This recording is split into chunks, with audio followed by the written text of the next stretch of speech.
Okay, तो आज का टॉपिक बेसिकली यूँ समझ लो कि हम सब समझ लेंगे एक साथ गूगल ड्राइव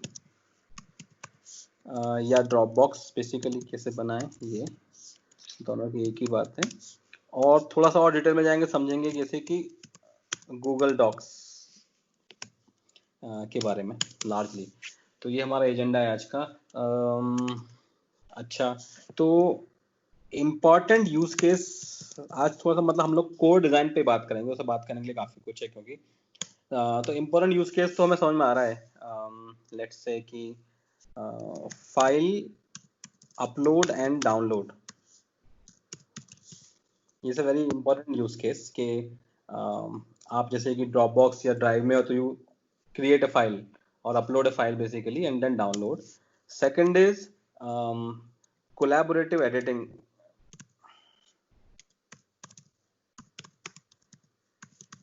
कि when multiple people are actually editing a same document, तो how do changes propagate या उनके कोई conflicts होते हैं तो resolve कैसे होते हैं, तो ये on that sense we'll try to understand। और फिर ये दो main use cases हैं, I mean that I think obviously then you can share the file with people etc, वो सब तो है, that is given। But NFR में बहुत इंपॉर्टेंट बातें आएंगी इसमें, क्योंकि obviously scale is a big factor. If you consider let's say Dropbox और इवन गूगल ड्राइव, स्केल बहुत बड़ा है, तो scale is a challenge. At that scale bandwidth कितना कंज्यूम होगा, that is a challenge. Okay, और similarly at such a high scale latency क्या होगी, डॉक्यूमेंट्स की सिंक करने की लेटेंसी क्या होगी, we will also talk of that. और क्योंकि there are so many files, how will you optimise for storage on server side.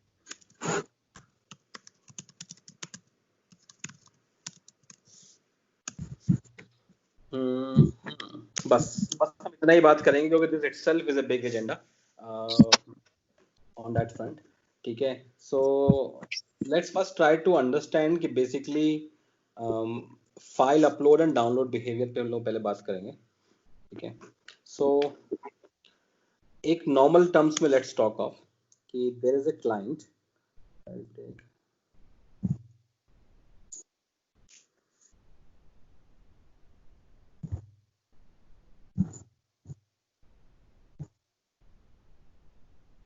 या हमने एक क्लाइंट ले लिया और एक मुझे चाहिए क्लाउड सर्वर, बेसिकली कुछ क्लाउड जैसा आइकन है क्या, ठीक है, व्हाटएवर बी, यस।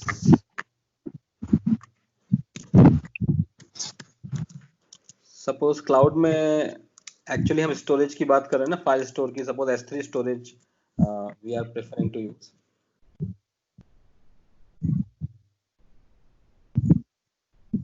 नाउ कहने का मतलब क्या है, लेट्स अंडरस्टैंड सम टर्म्स कि आई अपलोड अ फाइल, मतलब बीइंग क्लाइंट मैं एक फाइल अपलोड करता हूँ, ठीक है, और कुछ स्टैट कैप्चर कर लेते हैं।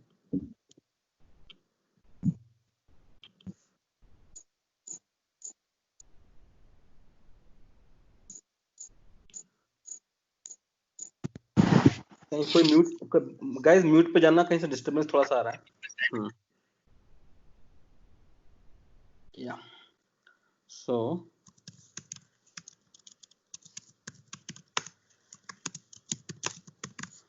अज्यूम 50 MB फाइल है हमारे पास, ठीक है। तो जब यूजर ने अपलोड किया, ये क्लाइंट है, और अगर हमने S3 में सिंपल हमने फाइल को अपलोड कर दिया, लेट्स से ड्राइव यूज कर रहे हैं या ड्रॉप बॉक्स, तो बेसिकली 50 MB हमारा नेटवर्क पे गया, ठीक है।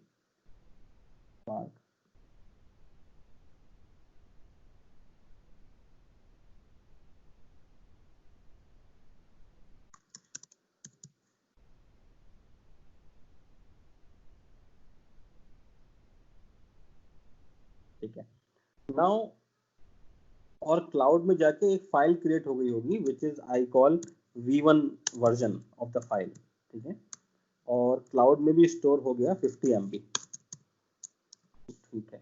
बात समझ में आई। अब suppose you are making a change, now you are making a change in this file, तो फाइल तो बहुत बड़ी होगी but maybe you are changing a small segment of it, small part of it.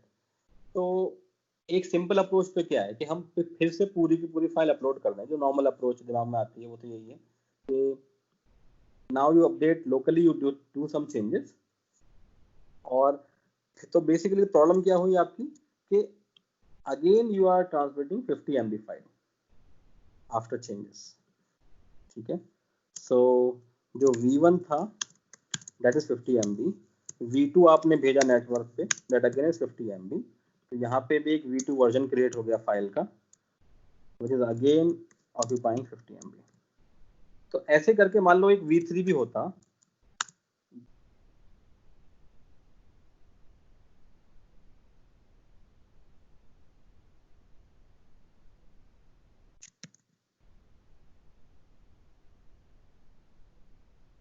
तो वो भी same 50 MB लेता। कहने का मतलब ये है। ठीक है, तो नाउ कमिंग बैक, तो नॉर्मल अप्रोच में जो हमें समझ में आता है कि हम बार बार अपनी फाइल को अपलोड कर दें, उसके डिसएडवांटेज देखते हैं।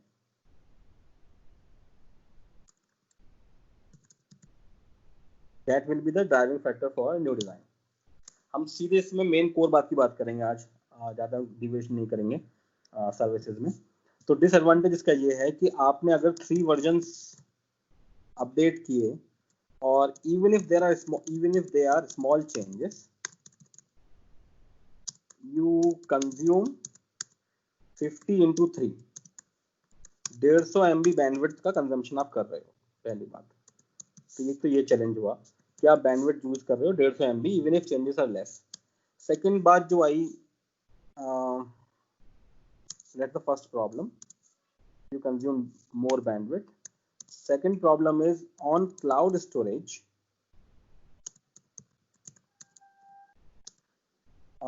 also I store 50 into 3, 150 MB। तो अगर 3 वर्जन्स हैं तो मैंने उसको थ्राइस द स्टोरेज कर लिया। दैट्स अगेन अ चैलेंज, क्योंकि डिपेंडिंग ऑन वर्जन्स क्लाउड पे मोर एंड मोर स्पेस लेता जाऊंगा। थर्ड चैलेंज इज कि अब सपोज करो there are other clients, now what happens कि आप ड्रॉपबॉक्स यूज करते हो या क्लाइंट गूगल क्लाइंट यूज करते हो, या तो आप खुद ही अपने डिवाइस, कई डिवाइस पे खोल कर रखते हो, जैसे कि मान लो मेरे लैपटॉप में फाइल खुली है या same file also there in my mobile, या you might be sharing it with other users. In any case अगर फाइल सेम है तो इसको सिंक भी करना है, राइट। ये जो सर्वर है आपका, ये इंश्योर करेगा कि डेटा सिंक भी हो जाए।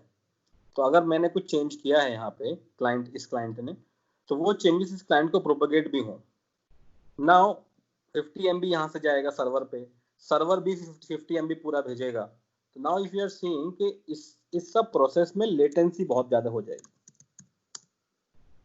Latency to sync between clients is high. ये मल्टीपल वर्जन का क्या मतलब जैसे गूगल डॉक वगैरह खोलते हैं तो हम उसी को अपडेट कर देते हैं, तो रिपीटिशन वर्जन्स का तो नहीं होता ना, मतलब नया वर्जन पड़ा जाता है, पुराना नहीं, वर्जन जैसे कि गायब हो जाते हैं। एग्जाम्पल मान लो इसी का मैं वर्जन हिस्ट्री देखता हूँ इसी डॉक्यूमेंट का, ये भी गूगल डॉक ही है। तो गूगल ने वर्जन बना रखे हैं ना, इसकी स्नैपशॉटिंग कर रखी है, आज करी, संडे को करी थी, उससे पहले करी थी, किस वर्जन में क्या चेंजेस हुए थे वो सब देखेंगे आप। मान लो मैं इस पर क्लिक कर दूं इस वर्जन पे, तो इस वर्जन के चेंजेस जो है दिखने लगे मुझे, देखना अभी ये ग्रीन में आ रहा है ना, जैसे आपने ये सब नई लाइन ऐड करी थी उस दिन और बाकी नहीं।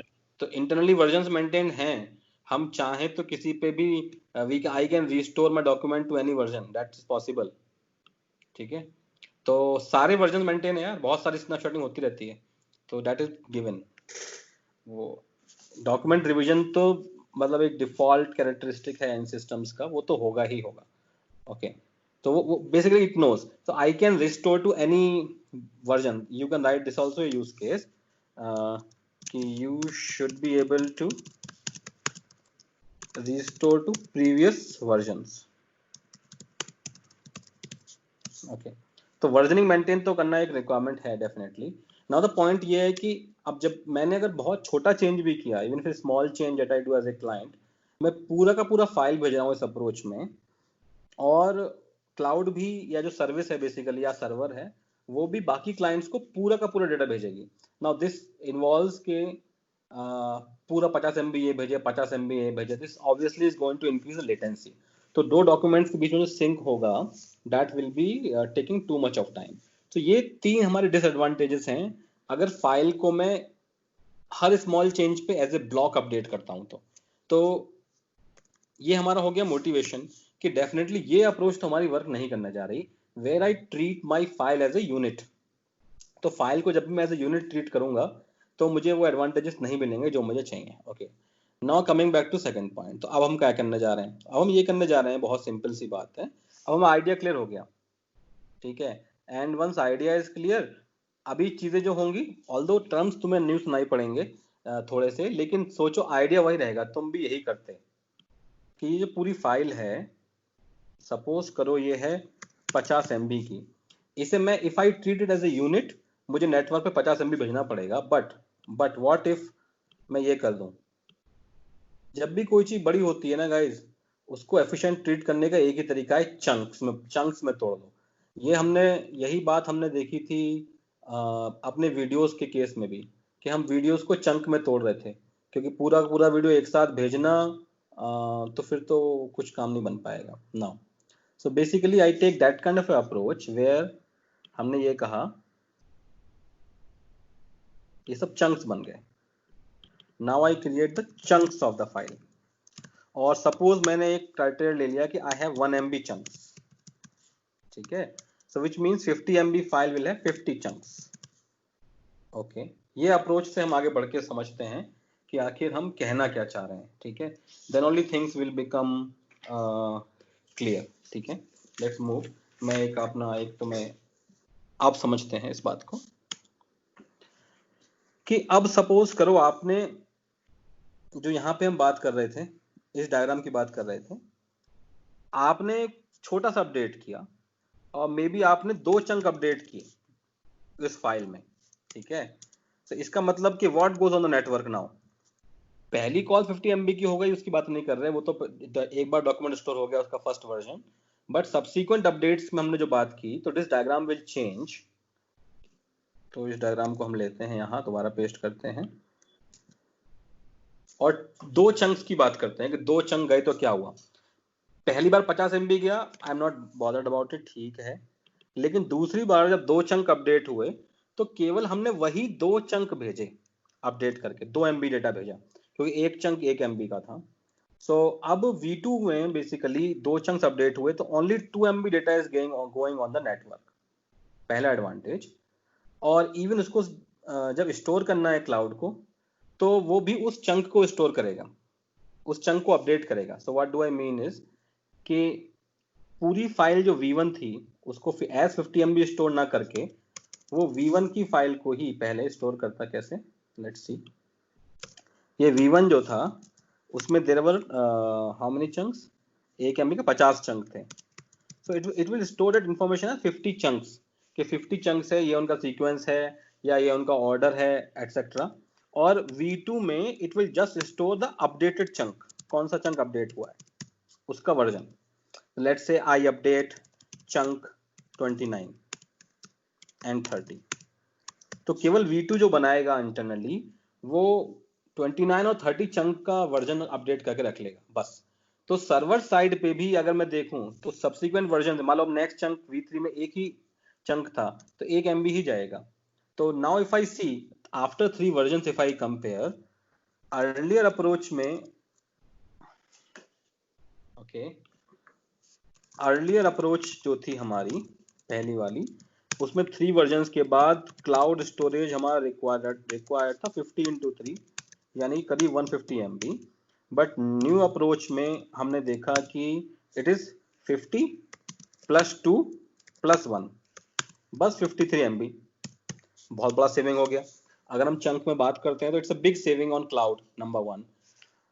तो ये प्रॉब्लम सॉल्व हो जाएगी अगर अचीव कर पाए तो। Then if you think of bandwidth also, पहले केस में हमें ये 3 वर्जन सिंक करने के लिए 150 MB डेटा सिंक करना पड़ रहा था, अब वही हमें 53 MB करना पड़ेगा। और अगर डेटा हमें कम भेजना है नेटवर्क पे, तो 2 क्लाइंट के बीच में जो सिंक होगा that also will be very very fast now, क्योंकि आपके ऑपरेशंस जो हैं केवल चंक्स ही इस क्लाइंट सर्वर पर जाएंगे और वही चंक की इंफॉर्मेशन इस सर्वर से इस क्लाइंट पर जाएगी। तो latency of sync also is reduced heavily. Cool. तो ब्रॉड आइडिया हमारा ये है, और जब हमें ब्रॉड आइडिया समझ में आ गया, right, once we are in agreement कि this broad idea of chunking the file solves the problems for us, तो फिर हम देखेंगे कि इसको अचीव कैसे किया डिजाइन से। लेकिन I think now broad idea wise we should all be in agreement कि whenever you think there's lot of data being stored on server or lot of data being transmitted on network, we should be ideally dividing the block into chunks. That is the whole idea. ठीक है, अब इसको देखते हैं कि अगर ये achieve करना है डिजाइन, तो क्लाइंट पे कैसी मॉड्यूल्स हों, क्योंकि कई बार हम लोग डिजाइन करते हैं तो वी जस्ट फोकस के सर्वर का डिजाइन पे, सर्वर साइड पे क्या सर्विसेज होंगी एटसेट्रा, लेकिन कुछ डिजाइन ऐसे होते हैं जहाँ पे client is also equally important. so this is one of those designs where client is important. ठीक है, so let's talk of a high level diagram, और फिर हमें समझ में आ जाएगा कि कैसा होना चाहिए इसका सर्विस का आर्किटेक्चर।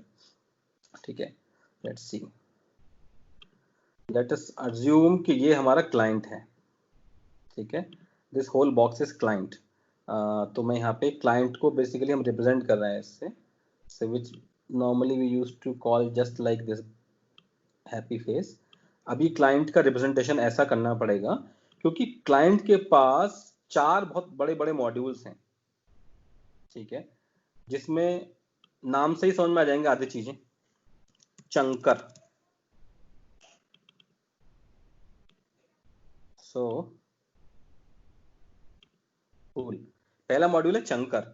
चंकर नाम ही काफी है, जो चंक में काटे वो चंकर, राइट। जैसे आपने फाइल क्रिएट करी लोकली, तो उसके वो एंटिटी कौन सी है क्लाइंट साइड पे, जो उसको चंक्स में कट कर रही है। ठीक है, और अगर चंक्स में कट कर रही है तभी तो चंक्स अपडेट होंगे सर्वर साइड पे।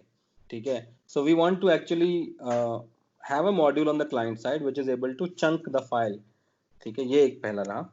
अगर चंकर है तो डेफिनेटली वो चंक स्टिच कैसे होंगे बैक, राइट। चंक का ऑर्डर क्या है, कि ये चंक जो है ये मतलब बेसिकली पहले आता है, इसके बाद दूसरा चंक आता है।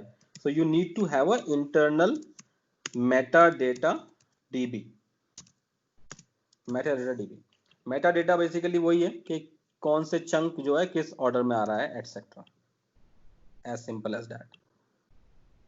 जैसे तुमने वीडियो वाले केस में भी देखा होगा, right, we were storing in some sequence file में कि ये पहला चंक है, दूसरा चंक है, तीसरा चंक है। Similarly here you can maintain a kind of a order number और sequence number in your database, जहां पे पता पड़ जाएगा कि इस चंक के बाद नेक्स्ट चंक कहाँ मिलेगा। ओके, तीसरा जो मॉड्यूल है, तो चार मेजर मॉड्यूल आएंगे इसके अंदर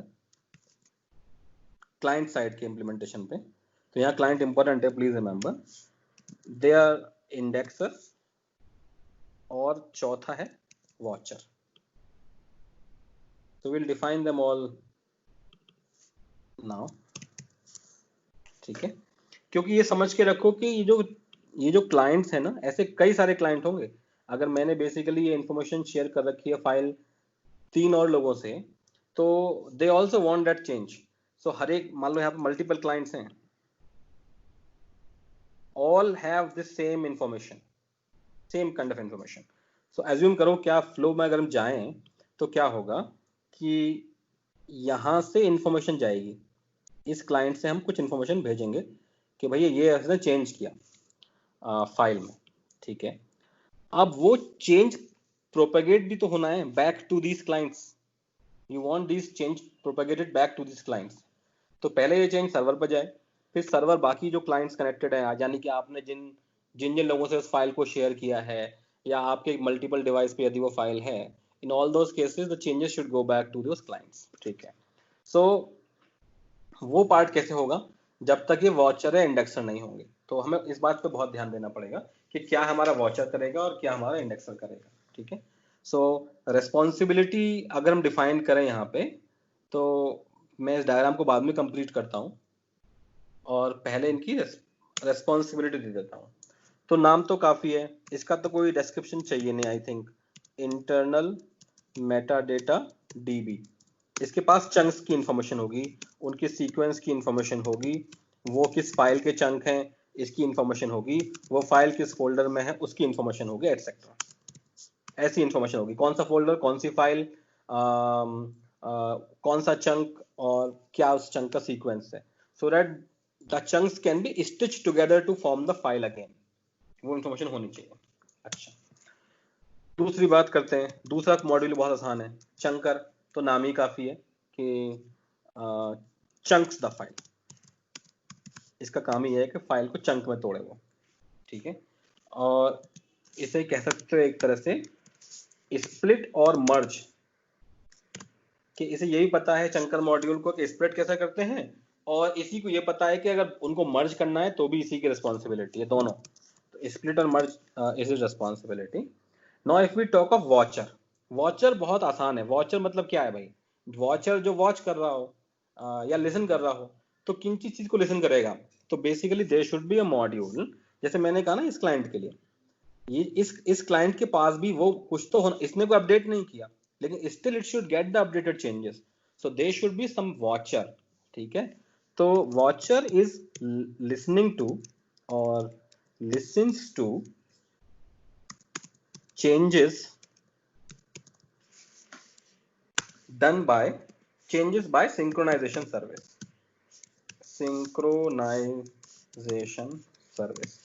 यानी कि सर्वर साइड पे एक सर्विस में डिफाइन करने जा रहा हूं जिसको मैं बोलूंगा सिंक्रोनाइजेशन सर्विस, जिसका काम होगा एक क्लाइंट से चेंजेस लेना, सर्वर साइड पे जो डेटाबेस पड़ा है मेटा डेटा उसको अपडेट करना, और फिर बाकी क्लाइंट्स को प्रोपेगेट करना वो चेंज। ठीक है, तो अगर क्लाइंट को वो चेंज प्रोपेगेट हो रहा है तो कोई तो मॉड्यूल क्लाइंट में होगा ना, हर क्लाइंट में जो सुन रहा होगा उन चेंजेस को, तो वो वॉचर है। तो वॉचर हमेशा basically you can understand it like long polling और पोलिंग काइंड ऑफ इंफ्रा। वो पोल करता रहता है सर्वर को। अगर हम चाहें तो वैसा भी होता था, वेब सॉकेट्स भी इंप्लीमेंट कर सकते थे। तो वेब सॉकेट के केस में पोल करने की जरूरत नहीं थी, एज सून एज सर्वर पे कोई चेंज आता वो सारे क्लाइंट्स को वेब सॉकेट पे भेज देता। तो that depends on kind of approach we are following, either it is polling और लॉन्ग पोलिंग और वेब सॉकेट्स। लेकिन there is definitely a module which is listening to the changes done by synchronization service server side पे जो है, this sync service is on server side, don't get confused, बनाऊंगा उसको अभी। ठीक है, तो वॉचर ने उन चेंजेस को सुना, तो एक तो ये काम है वॉचर का। तो वॉचर के दो काम पॉसिबल हैं भाई।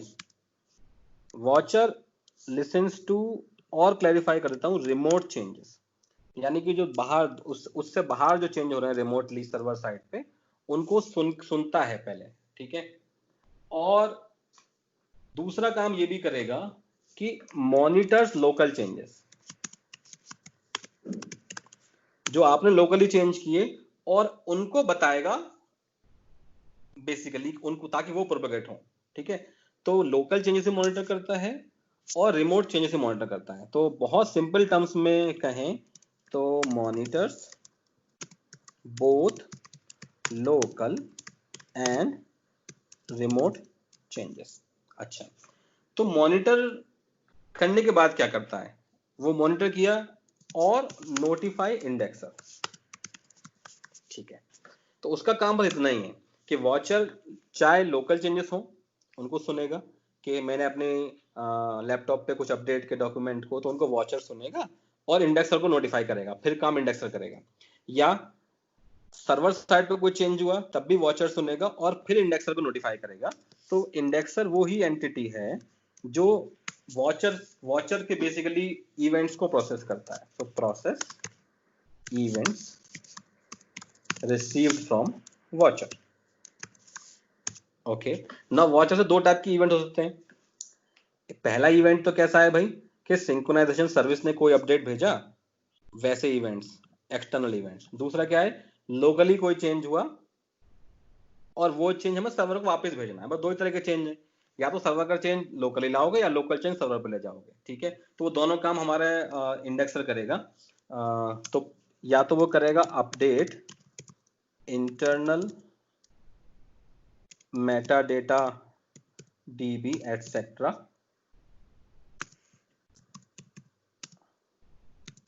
विद अपडेटेड विद चंक्स, बोल दो with chunks of modified files. क्या हुआ केस, ये वो केस है जब सर्वर से चेंजेस आए, ओके। जब सर्वर से चेंजेस आए तो वॉचर ने सुने वो चेंज का इवेंट बना के इंडेक्सर को भेज दिए। इंडेक्सर ने देखा कि इवेंट्स आए हैं सर्वर साइड से, मुझे लोकली अपडेट करना है। तो लोकली अपडेट का मतलब कुछ और नहीं है, इंटरनल मेटाडेटा डीबी में अपडेट कर देगा वो चंक्स की इंफॉर्मेशन, अच्छा, और चंक्स को, ठीक है। दूसरा बात क्या है इसका कि मान लो चेंज लोकल हुआ होता, हाँ, तो वॉचर देखेगा आपने लोकली डॉक्यूमेंट में पवन को ज्ञानेंद्र कर दिया, अच्छा, तो वो चेंज लोकल हुआ। अब वो चेंज सर्वर साइड पे भी जाना है, ठीक है। तो वॉचर ने बता दिया इंडेक्सर को कि भाई locally there has been some change, so if local change communicated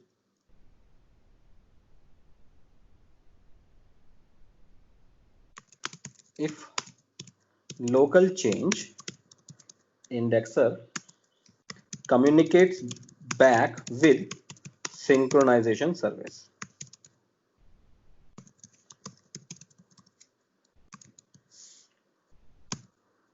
which will then broadcast to other connected clients. Cool. And also updates remote metadata DB.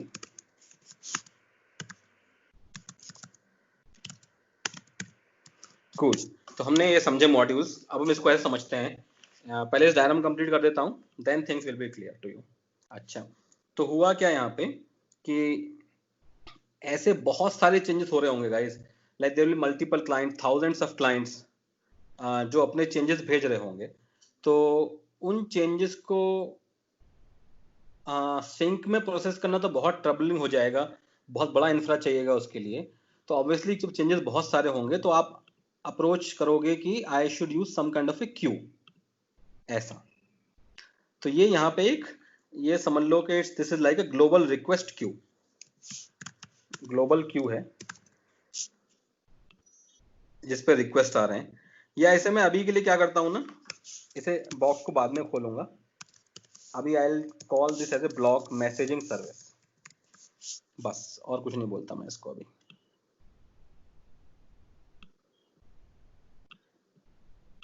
तो ये रही हमारी मैसेजिंग सर्विस। ये मैसेजिंग सर्विस पे basically और समझो कि जब क्लाइंट ने कोई चेंजेस करे तो मैसेजिंग सर्विस पे क्यू पड़ी होंगी, जब उसको खोलेंगे तो उस क्यू में अपने अपने चेंजेस डाले, उन चेंजेस को कौन सुनेगा, सिंक्रोनाइजेशन सर्विस। ये सर्वर साइड पे है ये पूरा इंफ्रा। तो यहाँ आया हमारा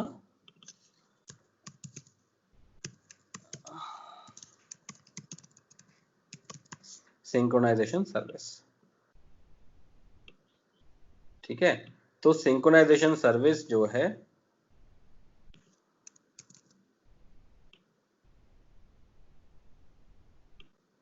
इन चेंजेस को सुनेगा जो मैसेजिंग सर्विस पे हो रहे हैं, अच्छा। और सुनने के बाद इसका खुद का मेटा डेटा होगा एक,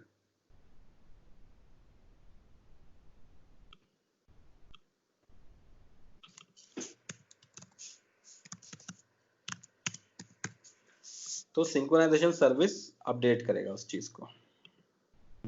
ये समझा नहीं सर, मैसेजिंग सर्विस क्या है? मतलब कि जो डेटा जा रहा है वो है, मतलब जो अपडेट करने के लिए है।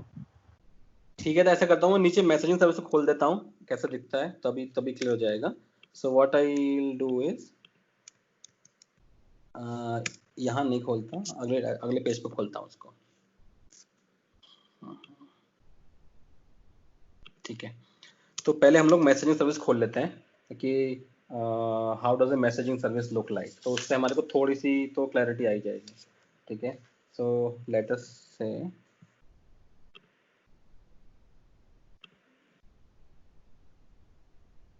बहुत डायरेक्ट है, लेकिन तुम्हें अभी क्लैरिटी आ जाएगी पूरी। सपोज कर लो कि हमारे पास 3 क्लाइंट थे जो किसी डॉक्यूमेंट को बेसिकली अपडेट कर रहे हैं, ठीक है। ये हमारा है क्लाइंट नंबर 1,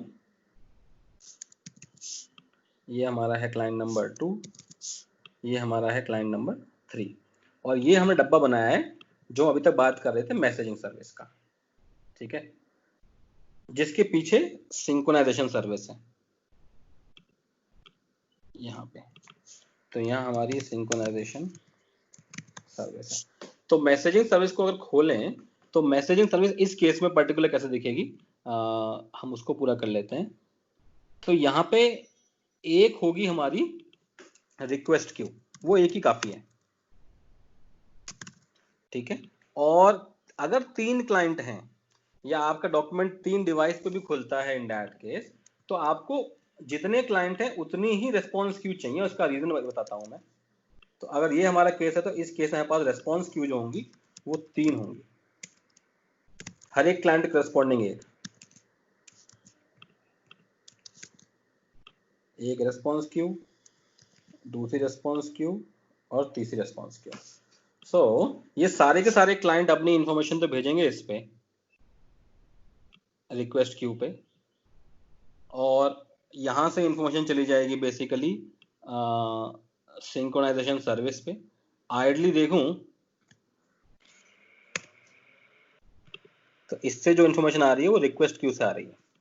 अंदर से जाऊं तो request queue is telling synchronization service, now synchronization service back जब उसे अनाउंस करना होता है चेंजेस, सो वो सारे क्लाइंट के करस्पॉन्डिंग जो रिक्वेस्ट रेस्पॉन्स क्यू हैं उन तीनों भेजता है।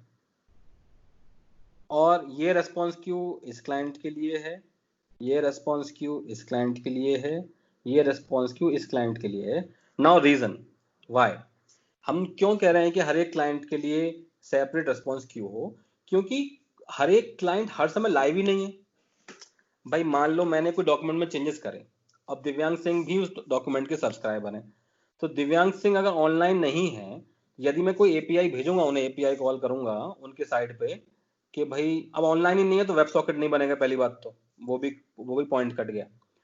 ऑनलाइन नहीं है तो एपीआई भेजूंगा तब भी वो फेल होगी, जब पार्टी ही ऑनलाइन नहीं है तो कैसे वो क्लाइंट रिसीव करेगा, वो नहीं होने वाला, ठीक है। So that is why we say कि हर एक क्लाइंट के लिए एक रेस्पॉन्स क्यू है। तो यदि जब भी वो क्लाइंट अलाइव आएगा, बैक आएगा, तो अगर बहुत देर बाद बैक आया तो may be he has more changes to sync, but at least his changes जो उसको सिंक कराने हैं वो उसके पर्टिकुलर रेस्पॉन्स क्यू पे होंगे। तो सपोज करो ये 5 दिन बाद आ रहा है तो इसके पास 5000 चेंजेस हो सकते हैं, लेकिन those changes are individually maintained in his response queue. दूसरी रेस्पॉन्स क्यू दूसरे क्लाइंट के लिए है, तीसरे क्लाइंट के लिए है। तो यहाँ पे हम, और रिक्वेस्ट क्यू एक ही काफी है, क्योंकि रिक्वेस्ट क्यू में तो तभी रिक्वेस्ट भेज पाएंगे ना जब दे आर लाइव।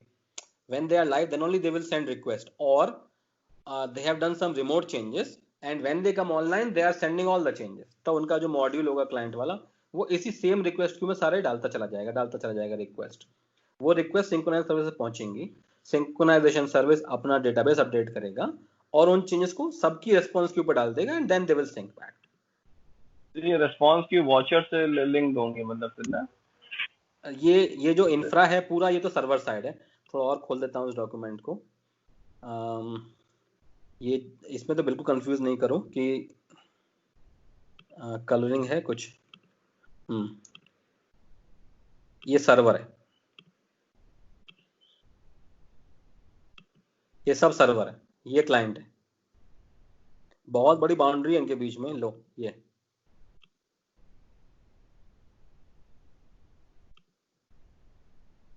ये रेड लाइन है, डिमार्केशन। तो सीधा सीधा मतलब क्या है, जितने मॉड्यूल ऊपर पढ़े थे ये क्लाइंट वाले मॉड्यूल थे, ये क्लाइंट का मॉड्यूल था। चंकर, इंडेक्सर, इंटरनल मेटाडेटा डीबी और वॉचर ये क्लाइंट के पास थे, यानी कि इसके पास फिर एक रेड लाइन खींच गई। ये पूरा सर्वर का इंफ्रा है, यानी कि ये जो पार्ट है मैसेजिंग सर्विस, सिंक्रोनाइजेशन सर्विस, ये सब सर्वर के पास है, ये क्लाइंट के पास नहीं है। तो क्लाइंट तो क्या करता है, चेंजेस किए, वो चेंजेस कम्युनिकेट हो गए, रिक्वेस्ट क्यू पे चले गए, सर्वर साइड पे रिक्वेस्ट क्यू होती है, रिक्वेस्ट क्यू ने वो चेंज सिंक सर्विस को भेज दिए। सिंक सर्विस अपना आगे काम करेगी, it updates Meta data dB के क्या अपडेट हुआ एटसेट्रा, और वो वापस से रेस्पॉन्स क्यू में भेजेगी। ये सर्वर का इंफ्रा ही है जो हर एक रेस्पॉन्स क्यू करस्पॉन्ड करती है एक क्लाइंट को, और ये रेस्पॉन्स क्यू से क्लाइंट्स अपने सिंक कर लेंगे बेसिकली, दैट्स इट। तो अज्यूम करो मैं इन क्लाइंट को इसको बोल देता हूं ए, जो चेंज भेज रहा है, और जिसको चेंज वापस मिल रहा है वो बोलता हूं बी, ये बोल देता हूं, ठीक है। तो क्या हो रहा है, बहुत सिंपल है कि ए ने जब अपने चेंज भेजे तो सोचो क्या हुआ, वेरी सिंपल फ्लो कि ए ने चेंज किया तो लोकली कुछ अपडेट्स हुए, ठीक है।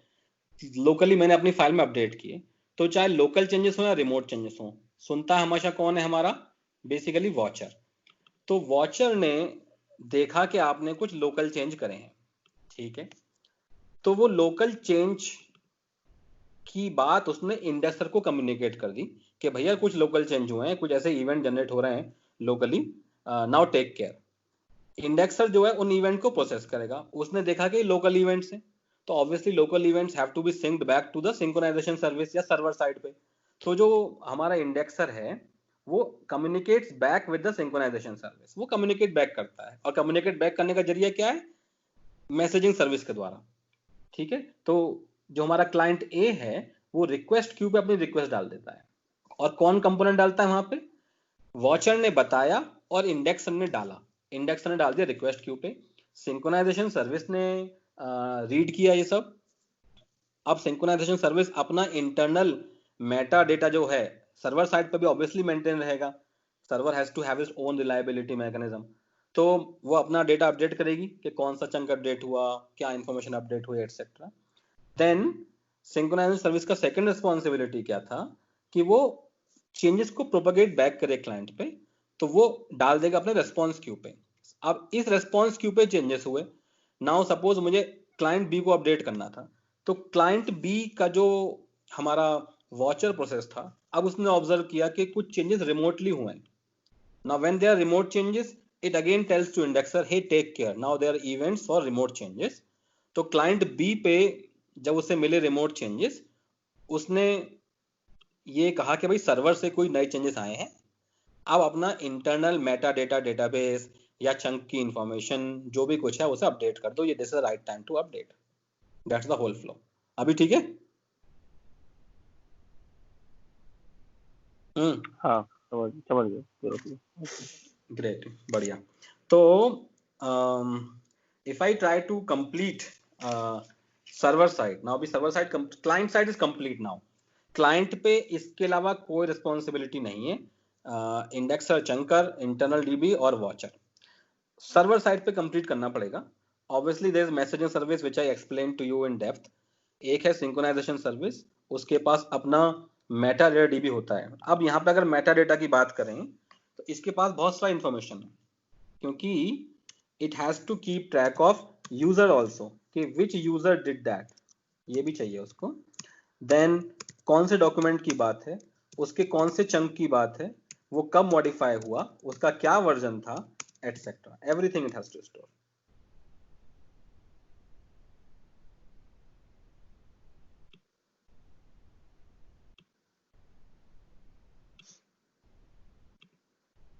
क्योंकि ये सर्वर साइड पे तो कॉमन डेटाबेस होगा, वहां पे ऐसा नहीं है कि हर एक क्लाइंट के स्पेसिफिक डेटाबेस होने वाला है।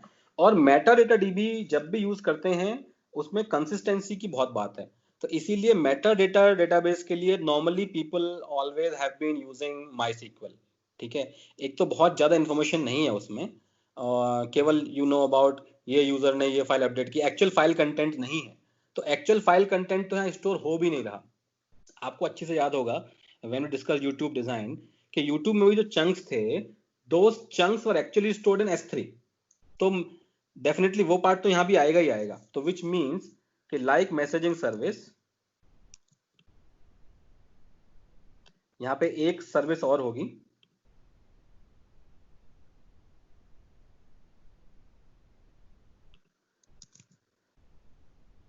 which you can call as block server,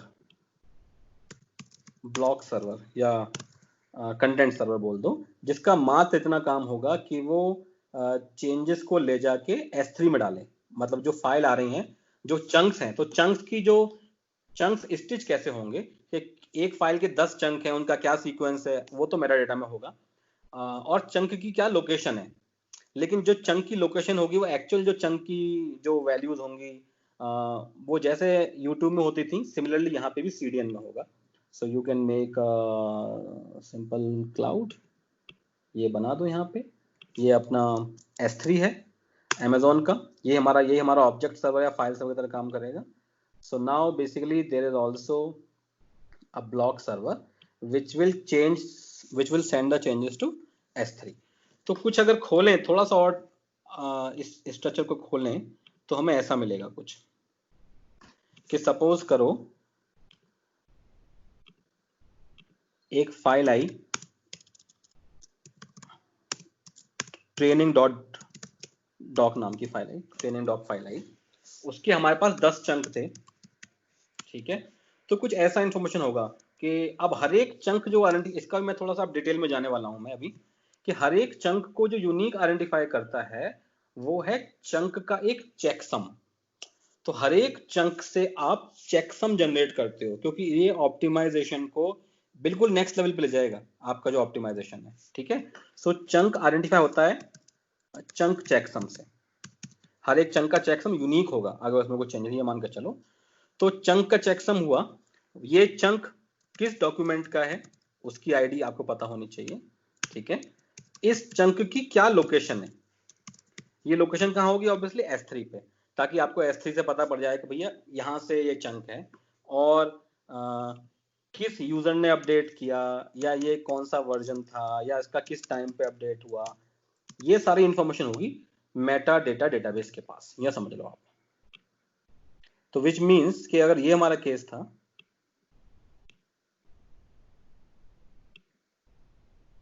तो इसका जो लोकेशन था वो S3 पे अपडेट हुआ होता, वो चंक ऐसे 10 चंक बने होंगे मान लो, और सारे 10 चंक S3 पे होंगे, उन सबका अपना अपना HTTP लोकेशन होगा और वो इस टेबल में स्टोर होगा।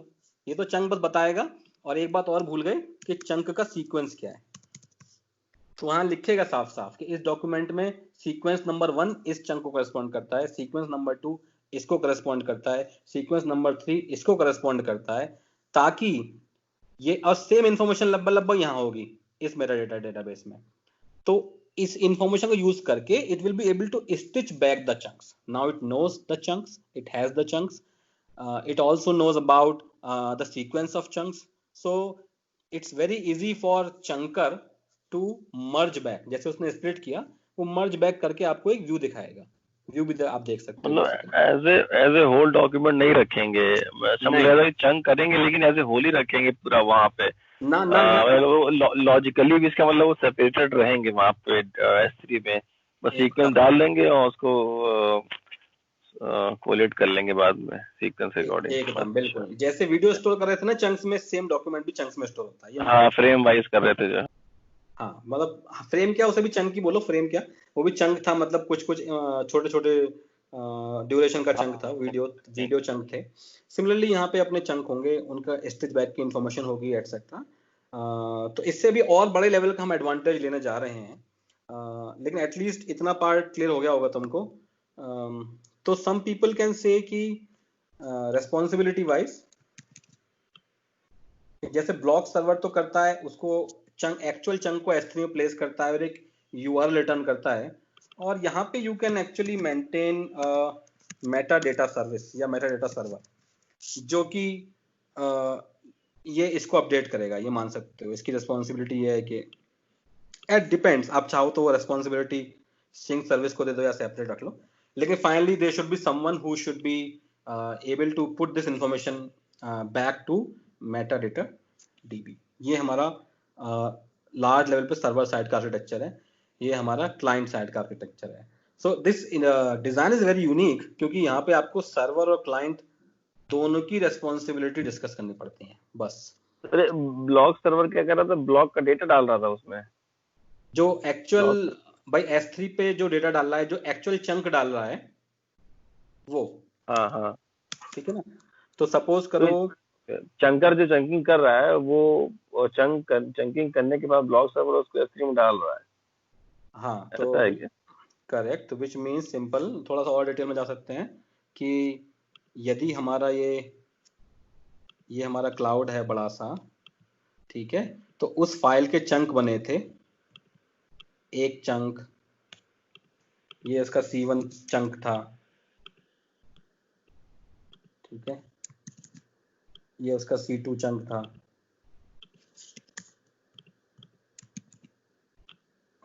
ये उसका C3 चंक था।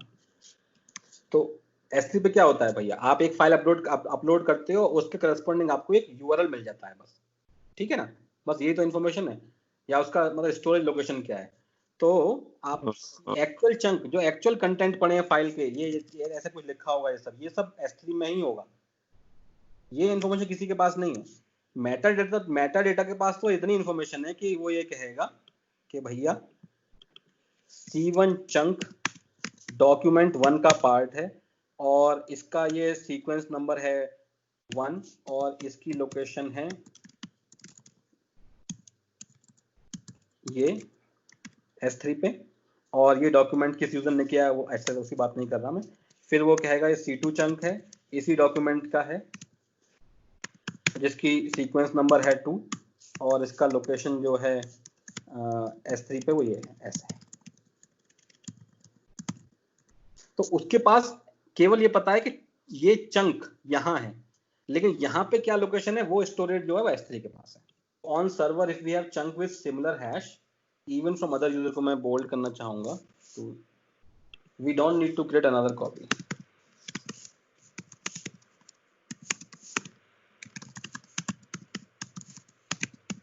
हाँ ऑब्वियसली मतलब म्यूजिक में और वीडियो में ज़्यादा समझ में आता है, डाइजेस्ट हो जाता है इजीली, लेकिन strategy is same which can be followed across. तो बेसिकली तो यूँ समझो तुम, अगर हमें डेटा को सिंक करना है गाइस, मान लो गूगल डॉक्स की बात करें या ड्रॉपबॉक्स की बात करें, तो दो ही स्ट्रेटजी पॉसिबल थी। पहली स्ट्रेटजी तो ये होती कि हम इवेंट पार्सिंग करते।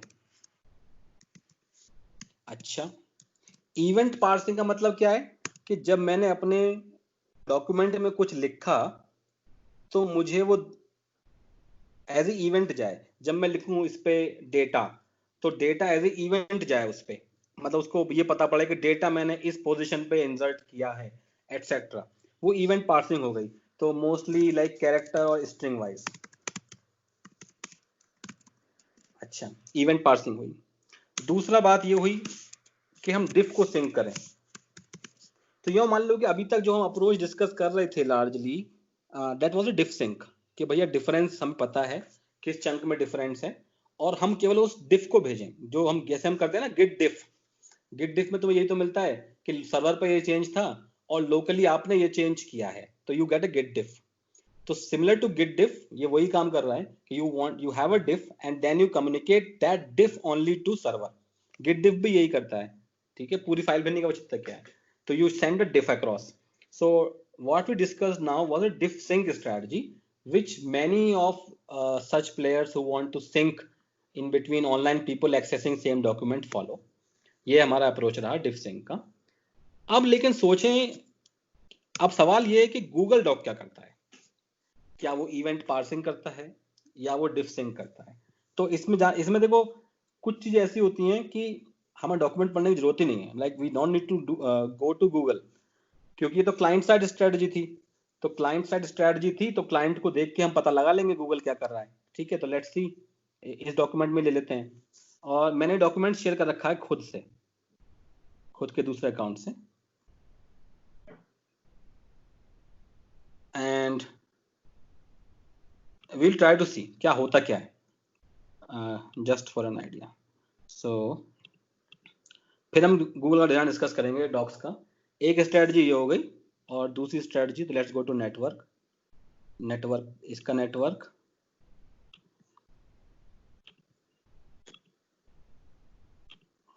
तो मैंने बेसिकली दो लोगों से शेयर कर रखा है, राइट, तो वो चेंज आना भी तो चाहिए दूसरे आदमी पे। तो लेट अस सी कि वो क्या कर रहा है एग्जैक्टली तो we can get some idea. So मैं क्या करता हूं,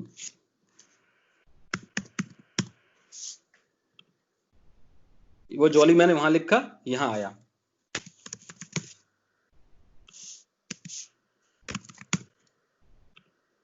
और बनाने में टाइम लगा। Did you observe little little delay? अब मैंने अभी देखिए ये कर रहा है तेजी से, लेकिन कई बार वो नहीं भी कर पाएगा बहुत तेजी से। तुम्हारे सामने होता जाएगा, चीजें चेंजेस होते जाएंगे। वो सिंक कैसे कर रहा है? ओके, ना वो सिंक कैसे कर रहा है, बहुत आसान सी बात करते हैं।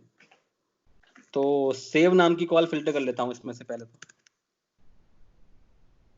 सेव पे गए, ये एक यूआरएल है। तो मैंने कुछ कुछ वीडियोस देख रहा था मैं एक्चुअली, जिसमें मैनी पीपल वर टॉकिंग कि गूगल डॉक जो है वेब सॉकेट कनेक्शन बनाता है। लोगों ने कहा कई कई जगह, काफी जगह, कि वेब सॉकेट कनेक्शन पे वो सिंक करता है। तो हो सकता है पहले करता हो, मैं कमेंट नहीं करता उस चीज पे, लेकिन एटलीस्ट आज की तारीख में चेंजेस जो कम्युनिकेट हो रहे हैं वो वेब सॉकेट पर नहीं हो रहे, वो एक्चुअल यूआरएल पे हो रहे हैं, नॉर्मल एचटीटीपी पे। और यहाँ से हमें पता पड़ता है फॉर्म डेटा। तो नोटिस करते जाओ, मैं थोड़ा सा नोट लूंगा। तो मैं यहाँ पे थोड़ा देता हूँ, गूगल डॉक्स की हम लोग बात कर रहे हैं। और ये रहा रिवीजन नंबर। उसने कहा कि रिवीजन नंबर 14638 भेजा इस क्लाइंट ने सर्वर को। और मेन बात पे आ जाते हैं। यहाँ पे तो कुछ हमें खास ऐसा नहीं दिख रहा है सेव कॉल में, जिसमें सेव कॉल में आपको दिख रहा हो मेन चीज। हाँ, ये आ जाओ, बंडल्स, बंडल्स पे ध्यान देना स्पेशली। टी वाई मतलब टाइप ऑफ कमांड दिख रहा है, लग रहा है। आई एस लग रहा है इंसर्ट, इंसर्ट स्ट्रिंग। किस लोकेशन पे इंसर्ट करो? 34083 पे इसने इंसर्ट किया JO। अब मैं आपको पूरा क्लैरिफाई कर देता हूँ ना, शॉर्ट लिख के। केवल ये लिखा मैंने, कम ऑन, क्या हुआ?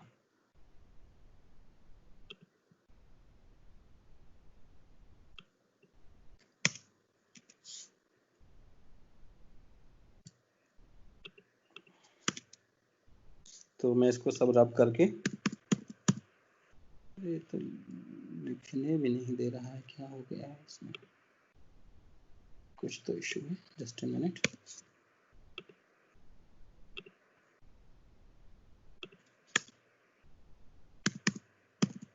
ठीक है, मैंने ये लिखा JOLLY। लेट्स सी कि क्या क्या हुआ इसमें ये लिखते में।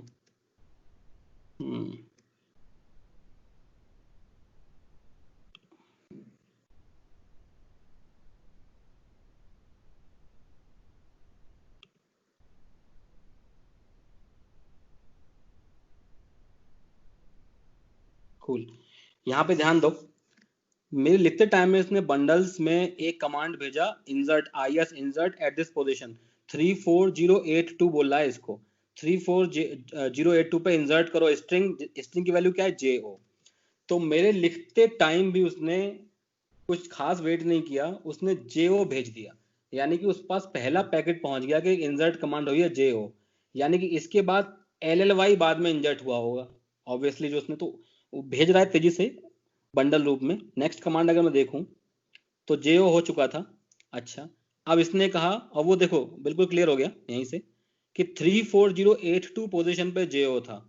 तो 082 पे J था, 083 पे O होगा, तो 084 पे ही L से स्टार्ट होना है अगला। तो उसने कहा कि 34084 पे स्ट्रिंग भेजी LL। तो जॉली लिखते टाइम भी इसने 3 कॉल भेजी थी। इनने पहले JO भेजा सर्वर पे, फिर इनने LL भेजा, और 8485 पे ही हो गया। अब ऑब्वियसली Y भेजा होगा, कोई डाउट ही नहीं है। तो उसने फिर Y भेजा, ठीक है, इस लोकेशन पे 34086 पे Y है। इंसर्ट कमांड मुझे दिख रहा है ऐसा है, ठीक है। तो मैं अपने, अच्छा अब एक काम ले लो, सिंपल सी बात है, डिलीट, डिलीट देख लो डिलीट कैसे हो रहा है। डिलीट किया, इसने कहा DS सिंपल है, डिलीट स्ट्रिंग कमांड। तो क्लाइंट इनका जो भेज रहा है वो तो दिख ही रहा है यार। तो इसमें कोई डाउट नहीं है कि गूगल क्या कर रहा है। We can very simply comment now कि गूगल डॉक में एज ऑफ नाउ, आज की तारीख में कम से कम वेब सॉकेट कनेक्शन यूज नहीं हो रहा है, HTTP यूज हो रहा है, ठीक है। कैसे? Now it says delete string, DS हो गया, डिलीट स्ट्रिंग समझ में आ रहा है। और कौन सी पोजीशन से? 34086 पोजीशन से डिलीट कर दो। उसने डिलीट कर दिया। ऐसे ये फंडा रहा। Let's do this highlighting. मैं इसको कलर रेड चेंज कर दे रहा हूं। फिर कुछ भेजेगा वो, क्या भेजेगा कि आपने टेक्स्ट का जो टेक्स्ट था उसका स्टार्ट 34083 से लेके 34086 तक, यानी कि 83 से 86 3 कैरेक्टर हो गए। 3 कैरेक्टरों को आपने foreground colour TS_FGC foreground colour, ये हो गया।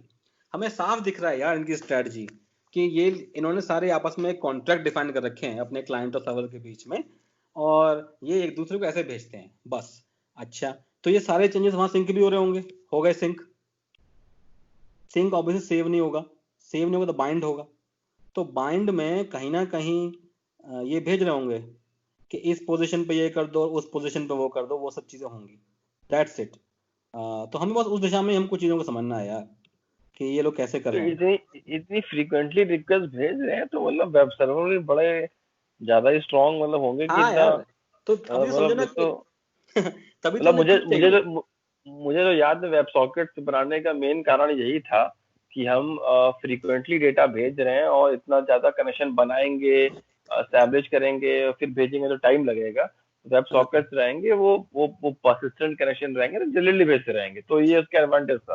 बट वेब हाँ और सॉकेट रिसोर्स कंज्यूम करता रहेगा जब कुछ डेटा ट्रांसफर नहीं भी हो रहा है, तो एग्जैक्टली exactly। उसको उसमें बेसिकली ये रिड्यूस सोचोगे करने के लिए किया वो होगा। बहुत रिसोर्स इंटेंसिव है यार, गूगल को बहुत पैसा खर्च करना पड़ता होगा उसमें, इसीलिए उन्होंने क्या क्यू बेस्ड अप्रोच ले ली और इवेंट आते रहे हम पे HTTP से, वो तेजी से छुटपुट इवेंट भेजते रहते हैं लगातार।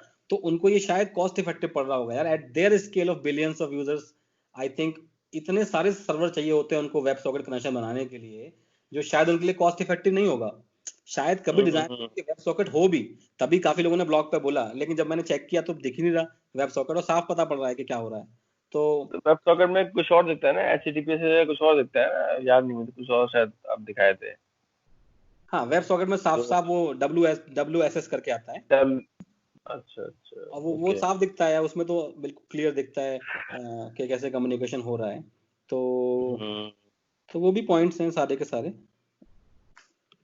हम्म तो यहाँ पे जैसे बाइंड पड़ा हुआ है, I show you one of the binds which has. तो बाइंड में वो लोग शायद डेटा भेज रहे हैं, जिससे कि ये भेजा उन्होंने बाइंड में डेटा, ठीक है। तो बाइंड में वो लोग डेटा भेजना चालू करते हैं कि ये इन्फॉर्मेशन यहाँ पे है, ये इन्फॉर्मेशन वहाँ पे है, एटसेट्रा करके।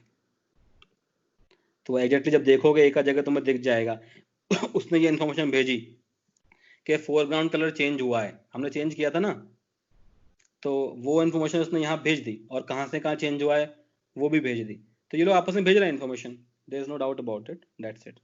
तो वो जो इन्फॉर्मेशन वहां से आती है वही ये लोग यहाँ भेज देते हैं बस। ये जो स्ट्रिंग थी वो मैं सर्च कर रहा हूँ, अरे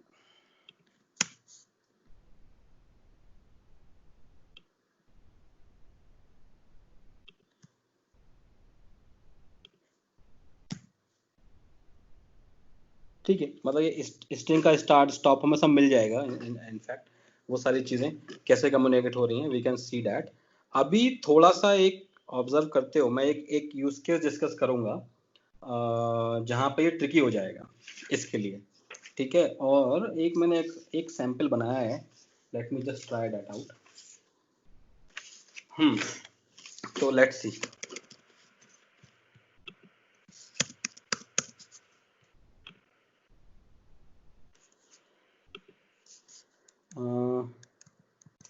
रीवा लिखा यहाँ, अच्छा रीवा इसने यहाँ लिख दिया, और मैं देखो यहाँ पे क्या कर रहा हूँ, दोनों स्ट्रिंग पे रीवा है, मैं यहाँ पे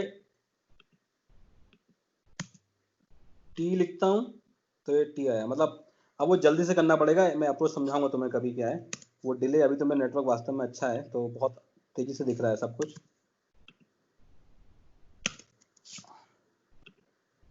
अमेजिंग, ठीक है, कूल। अभी तो देख रहे हो तुम, मैं ये बिना वेब सॉकेट के भी कितनी तेज कर रहा है तुम्हारी आंखों के सामने है यार ये सब। कूल, तो लेट्स गो टू एक्चुअल। हमने सब समझ लिया कि ये समझ में आया कि गूगल डॉक्स जो है हमारा, यहाँ पे इवेंट पार्सिंग हो रही है, जहाँ पे कमांड्स चल रही हैं, right, which they all understand के इंसर्ट कमांड अलग है और डिलीट कमांड अलग है, या फिर change the colour, font, space, everything is an event for them, और वो इवेंट आप HTTP पार्सिंग से ये हो रहा है. But another approach could have been, as you all said rightly, कि अनदर अप्रोच जो थी वो यही थी कि हम इसमें वेब सॉकेट यूज करते हैं. So that's also a possibility. तो गूगल क्या कर रहा है ये अलग बात है, लेकिन आप या तो इसे वेब सॉकेट से ट्रांसमिट कर सकते थे, या आप इसे थ्रू HTTP इवेंट पार्सिंग कर सकते थे. Both are there. अच्छा, अब सवाल बस ये आता है कि गूगल के केस में यदि इवेंट पार्सिंग हो रही है तो ठीक है, कि कॉन्फ्लिक्ट्स कैसे रिजॉल्व होते हैं, हम उसकी बात करना चाहेंगे.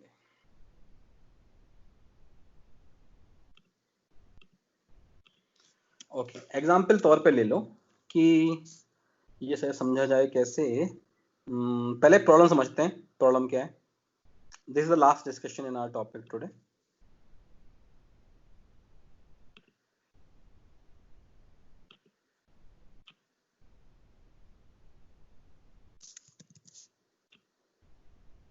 ठीक है, हमने स्टार्ट किया एक स्ट्रिंग से रीवा. 2 डॉक्यूमेंट थे और दोनों में रीवा सिंक था. ये मान लो इस समय पे हमारे क्लाइंट 1 और क्लाइंट 2 एकदम सिंक में थे, दोनों पे रीवा लिखा है. अब क्या स्थिति आ सकती है उसकी बात करते हैं हम लोग.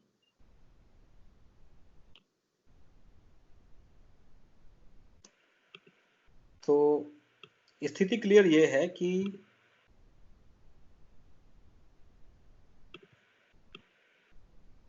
यहां पे हमने कहा कि इस स्ट्रिंग में insert T, capital T, at position 4.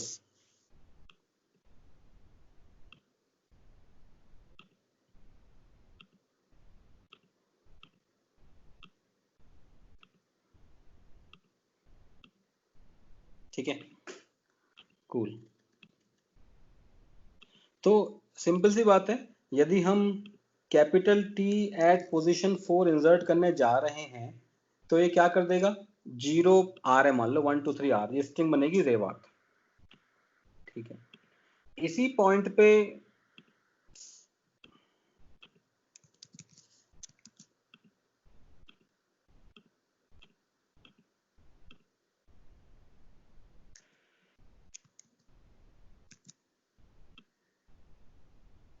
यहां पे हमने किया कि डिलीट,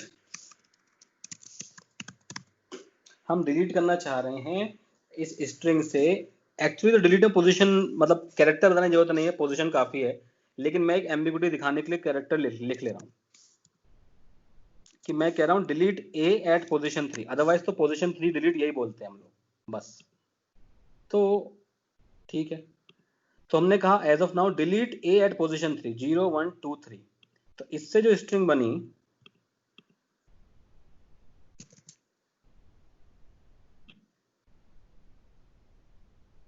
वो बनी REW. अच्छा, तो अब लेट्स सी कि प्रॉब्लम क्या हो सकती है कि सर्वर के पास, अब मान लो रेस हो गई, इससे कॉन्फ्लिक्ट नाउ. सर्वर के पास सपोज इंसर्ट पहले पहुंच, एक ही डॉक्यूमेंट था, 2 लोग एडिट कर रहे थे. सर्वर के पास इंसर्ट पहले पहुंचा तो उसने रेवार्ट कर दिया. अब डिलीट आएगा उसके पास, तो यानी कि अब ये जो ऑपरेशन था ये कहेगा अप्लाई करो, वो कहेगा डिलीट A एट पोजीशन 3. यही था ना इवेंट. ठीक है, अब जब ये इवेंट हम अप्लाई करेंगे तो क्या होगा, 0 1 2 3, थर्ड पोजीशन पे A है और हम डिलीट कर देंगे A को, ये हमारा बन जाएगा REWT. कूल. तो इसका अफेक्ट जो हुआ वो हुआ REWT, कि हमने पहले इंसर्ट अप्लाई कर दिया, सर्वर को पहले इंसर्ट मिला और फिर डिलीट मिला, तो ये हो गया. रिवर्स होता तो क्या होता कि इनने डिलीट A एट 3 पोजीशन कर दिया, ये बन गया REW. लेकिन जब इसके बाद आया इंसर्ट T एट पोजीशन 4,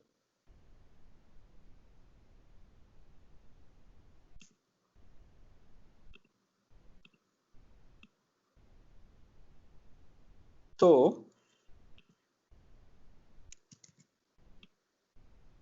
ध्यान दो, ये है 0 1 2, थर्ड स्पेस खाली हो जाता और फोर्थ पे टी इंसर्ट हो जाता।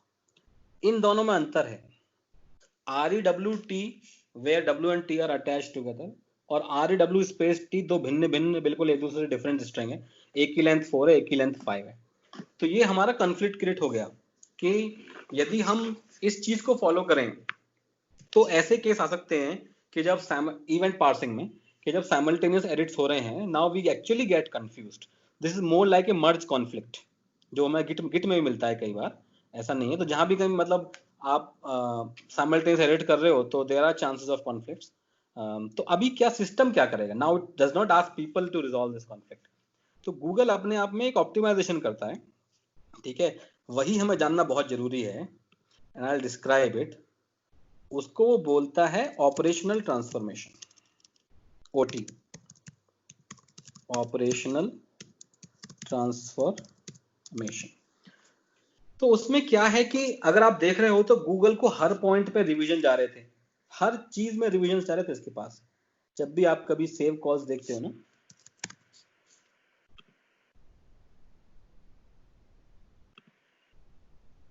हर एक में रिवीजन है। 14665 पे क्या हुआ, 14666 पे क्या हुआ, हर एक रिवीजन है अपने आप में। Every small change which is transmitted is a new revision.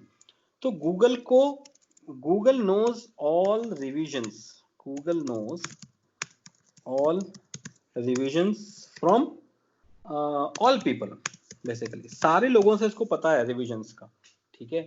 तो मतलब जितने भी क्लाइंट साइमल्टेनियस ऐड कर रहे हैं उनका क्या क्या रिवीजन्स हुए इस डॉक्यूमेंट पे, उनको वर्जन नंबर से पता है।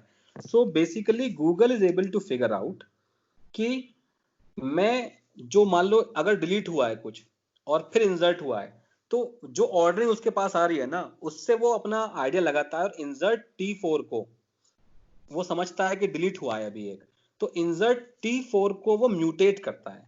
इस म्यूटेशन को ही हम बोलते हैं ऑपरेशनल ट्रांसफॉर्मेशन। यानी कि जो ऑपरेशंस उस पे आ रहे हैं जब वो सीक्वेंस से अप्लाई करता है तो उसको सारे वर्जन्स पता है। देन सो इंटेलिजेंट सिस्टम कि वो इंसर्ट T4 को कन्वर्ट करता है इंसर्ट T3 में, क्योंकि उसने देखा है कि अभी इस जस्ट इससे पहले एक कैरेक्टर डिलीट हुआ है और वो इन्फॉर्मेशन अभी वहां नहीं पहुंची मान लो, तो उसके पास सारी ऐसी वर्जन्स इंफॉर्मेशन है and on top of it tries to optimize. So operational transformation का अगर शॉर्ट में अगर मैं डिफाइन करूं तो उसका मतलब यही है कि I put a definition around it कि ट्रांसफॉर्म